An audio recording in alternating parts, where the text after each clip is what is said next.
আমার বাসায় যে মায়ের যে স্কুলটা পুরা গেছে না, একটু এদিকে আমার বাসায় আমি আগুন লাগছে, আমি ছিলাম না বাসায়, আমি কাজে ছিলাম। পরে কাজের থেকে খবর পাইছি যে আগুন লাগছে। পরে আজকে এমন তারার মধ্যে আজকে রিক্সাও পাই না যে রিক্সা দিয়ে আমি দৌড়াইয়া আইছি। আমার ছোট ছোট বাচ্চা, আমার স্বামী গেছে গা দেশে, ছোট ছোট বাচ্চা, আমার ছোট বইন আছে। পরে আইসা দেখি আমার বইনে আমার বাচ্চা করি না ওইদিকে গেছে গা। পরে আমার এক স্বাস্থ্য ভাই আইসে, আওয়ার পরে আমার ওই স্বাস্থ্য বাইরে নিয়ে আমি এই ফ্রিজটা খালি নামাইছি, আর কিছু নামাইনি। এর আগে আগুন লাগছে, এর আগে সব পুড়ছে, তখনও আমগো সব পুষছে, কিছুই বাঁচাইতে পারি নাই। আমি কিচ্ছু বের করতে পারি না, উধারটা চলে যাওয়া গেছে বাইরেছে রুমালের বাচ্চা ঘরে ঘরে মালসা, মানে কিছু বের করতে পারি নেই। বাচ্চা বেতা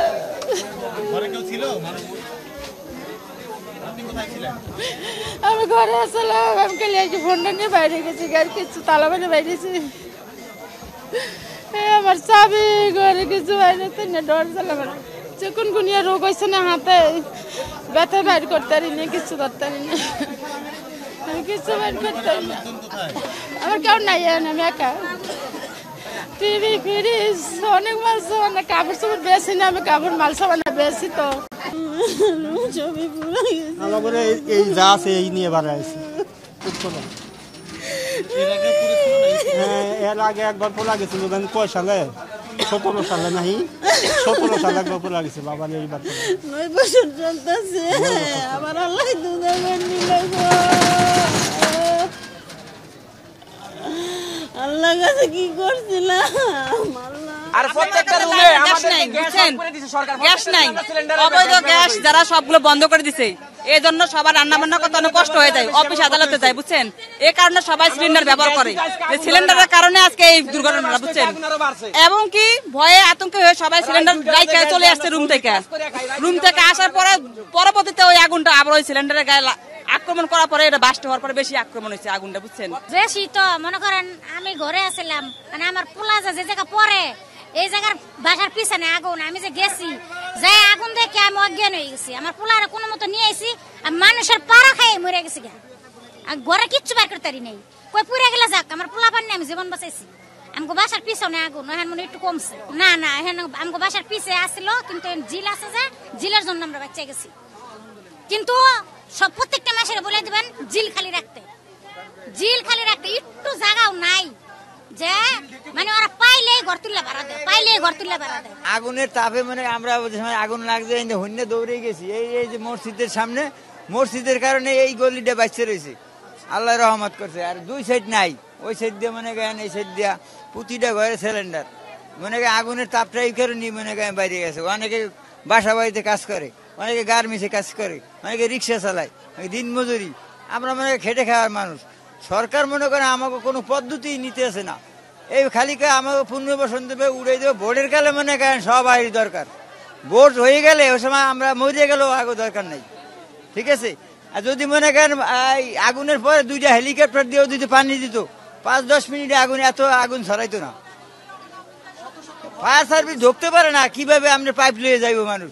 পাইপ এই জিলে মনে করেন লাগাইছি, পরে আমরা দিশা বিশা না পাইয়া পরে এই জিলে মনে করেন লাইন লাগাইয়া ওই সাইড দিয়ে মনে করেন 2 সাইড দিয়া ঢুকাই দিছি। মনে করেন এই মানুষ পাবলিক যাইতেই পারে না, ফায়ার সার্ভিসের লোকও যাইতে পারে নাই। তবে বিল্ডিং এর উপরে যে 2 পারছে মানুষ সম্ভবত 2 পর্যন্ত করছে, কিন্তু সরকার কোনো উদ্যোগই নেয় না। কোনো সরকারি, যে কোনো সরকার আয় কয় কর্মু, নেতারা কয় কর্মু, পরবর্তীতে মনে করেন আমরা পড়ি দুর্গতি।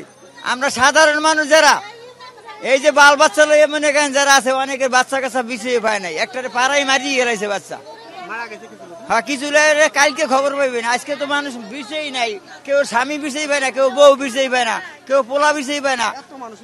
এত মানুষ এই গলিতে একটা রাস্তা, কোন পদ্ধতি আছে যে এই গলিতে দৌড়ি ওই গলি বাইরে যাবে, কোনো রাস্তা আছে? প্রতিটা ঘর মনে করেন 3 তলা 4 তলা, আগুনের মনে করেন তীব্রতা এই কারণে ছড়াই গেছে আর কি। আর অনেক ক্ষতি হয়েছে, 2-2.5 লাখ টাকার জিনিস গড়, কইলে কি হবো, কইলে কিচ্ছু হইতো না, সব শেষ হয়ে গেছে, কিচ্ছু নাই। এই যে রাস্তাতে এই যে বাইরে হয়েছি একটা কাপড় নিয়ে, এই পর্যন্তই কিচ্ছু নাই। কামও গেছি গা, কামড় তায়া গোসল করে মাত্র বাইরে হয়েছি, এর মধ্যে আগুন। আমার জামাই আসিল না, আমার জামাই থাকলে তাও 2-1টা বাই করা পাইতাম। অনেক দূরে কামে গেছিল গা, 4 রূপে বাসা খালি বিন্দা নিয়ে নামুন যায় না। আমার কতে আমার হিন্দানো কাপড়টাই আছে, আর কিছুই নাই রে বাবা, সব শেষ। খালি ছেলেটা লয়ে বার ইসলাম। হ্যাঁ হ্যাঁ হ্যাঁ, ওইসে ওইসে ওইসে। আমার ঘরের যত জিনিস আছে কাঠ মাঠ সব শেষ, আমার কিচ্ছু নাই। আমি এবারে কাম করে আইছি, এখন এই অবস্থা। খালি এই ছেলেটা লয়ে বার ইসলাম। হ্যাঁ হ্যাঁ হ্যাঁ বাবা, কিচ্ছু নাই, সব শেষ।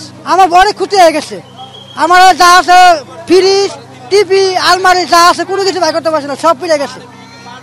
যা খাট মাছ সব পুড়ে গেছে, কোনো কিছু বাই করতে পারছি না, সব গেছে। খালি আগুনের জ্বালা, আমি জানতে খালি পালাইছি, ঘরে ঢুকতে পারি নাই।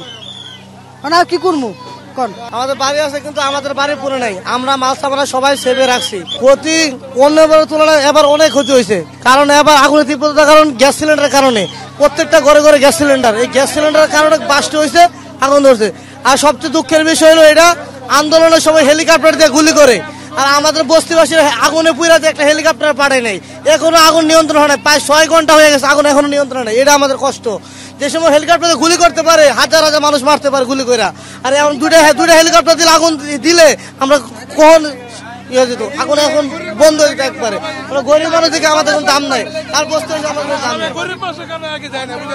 আমরা গরিব মানুষ কারণে সরকার দুইটা বিমান দিত, বিমান দিলে মনে করেন মানে হেলিকপ্টার দিয়ে পানি দিয়ে দিল, মানে কতক্ষণ লাগতো। আমরা সবাই গরিব কারণে কোনো দাম নাই, বুঝছেন কেন? আমরা সবাই গরিব মানুষ, এই যে ওখানকে আগুন লাগছে, 4টা জায়গায় আগুন লাগছে, 8টা 9টা বাজে, 4-5 ঘন্টা। হ্যাঁ হ্যাঁ 9টা বাজে। তাহলে এ পর্যন্ত কোনো আগুনে কোনো জল দিয়ে আছে দেখেন। থাকতাম আমি একলাই। এই যে হাত ভাঙ্গা লইয়া কি চান্থানি, এই যে হাত ভাঙ্গা লইয়া কি চান্থানি, আগুন দেখে আমার মাথা গেছে খারাপ হয়ে গেছে। কইতে পারি না, ঢুকতেই পারি না। আর বুড়া মানুষ ডোমাচ্ছে, আর আগুন দেখতে নিজে গেছে। শুনছি যেখানে লাগছে হেকেলি শুনছি, আমি আর একবার ইয়েছিলাম। অনেক পড়া গেছে, তো অনেক ক্ষতি হয়েছে। মনে করেন ধরেন মাছ বাজারে ব্যবসা করে তারপর অনেক কিছু ক্ষতি হয়ে গেছে। এখন মনে করেন আমরা সামনের থেকে মানে এখানে এসে একটু দাঁড়াইছি, মানে ভয়ের ঠেলায়। এখন আমাদের রুম পুরা জানি ভাঙি চুরি ফেলাইছে, আর আমরা শোক বিছনা পাতাইছি, যা যা আছে আমাদের শোক খেয়ে আসছি, খালি শুধু এই ব্যাগটা নিয়ে আমরা চলে আসছি জীবন বাঁচার জন্য।